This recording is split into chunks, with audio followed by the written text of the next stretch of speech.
Hey everybody, welcome back. This is going to be part 2 of the excuse me, notching tool that I'm going to make from the notching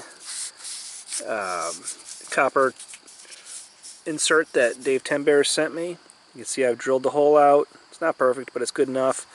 I've sanded it down and I'm going to stain it. I wasn't sure if I was going to wood burn it first or if I was going to stain it first. I think I'm going to stain it first. I think that's a better option. Might give it some more contrast if I do decide to wood burn it. So I've got some of the walnut dye that I made, and you can see, look at that, pretty nasty in there, huh?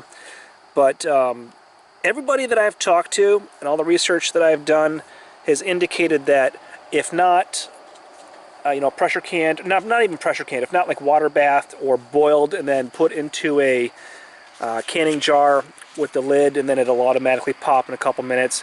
It will grow mold. So once you open it, the mold will grow on the top. From what I understand, that's not a big deal. You just scoop it off and go about your business. So I got a piece of birch bark here, make a great natural spoon, and I'm just gonna take this mold. I think I got it in one swoop. Yeah, look at that, I did. That was much easier than I even thought it was going to be.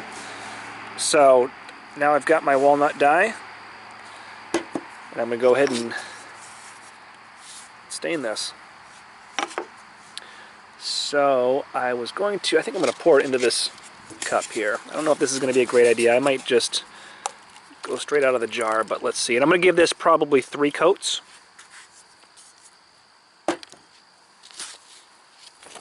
This is an old rag that I was using. I think I'm going to pull up my sleeves. This stuff is permanent. If you get this on your skin or your clothes will be forever that color, and your skin will be that color for quite a long time. Yeah, so this is going to require a few coats. That's alright. It's not as dark as that second batch that I made.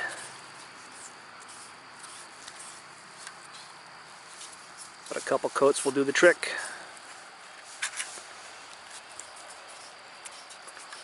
This is just my workbench, so I'm not really being too picky about any type of spillage. Gotta try and rub it in a little bit. Not sure if that helps or not, but it can't hurt.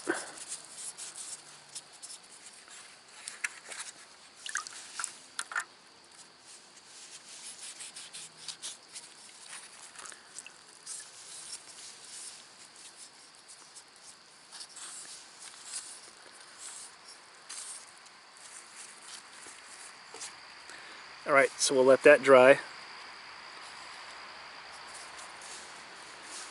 See what it looks like. Put another couple coats on. If I have to, I'll get that darker stuff that I made. But I think this will work. It just take a couple coats.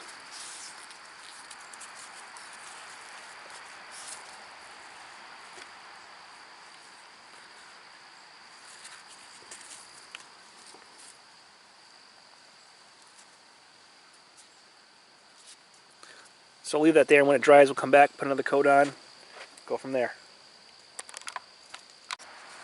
Alright, so that second coat is dried, and it's still not very dark. I think I must have grabbed a jar of that first stuff that didn't get boiled down, so I'm going to add a third coat to it. Let's see if we can get this as dark as we want it. I don't even really know how dark I want it, but I definitely want it darker than just, slightly darker than the original color. So, we'll see what that does.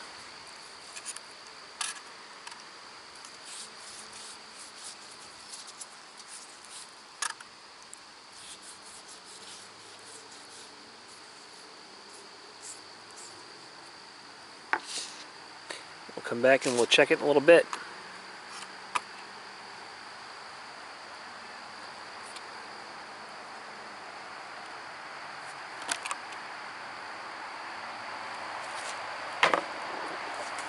That's not good.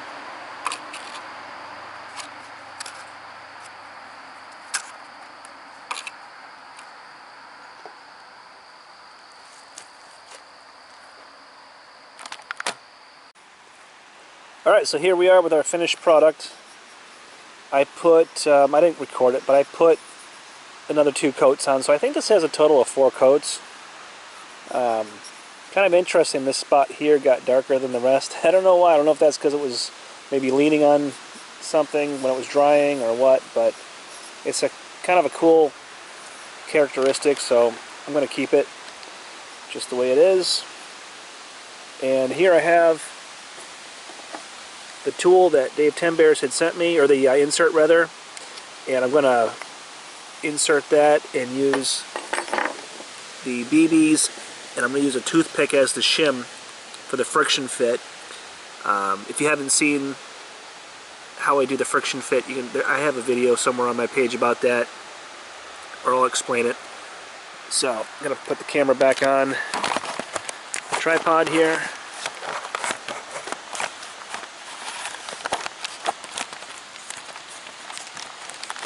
What's going on here? Alright. Now with this one, I'm not sure I even need to drop any BBs in there, because if you look when I put it in there, and this fit is real tight, so I'm not going to probably need to shim it either. Yep, there we go.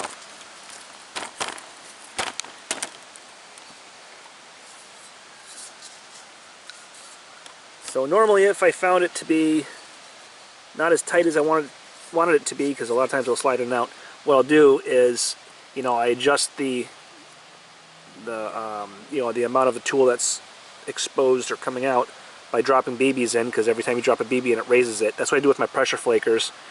And then I'll take, where'd it go? Did I lose my toothpick?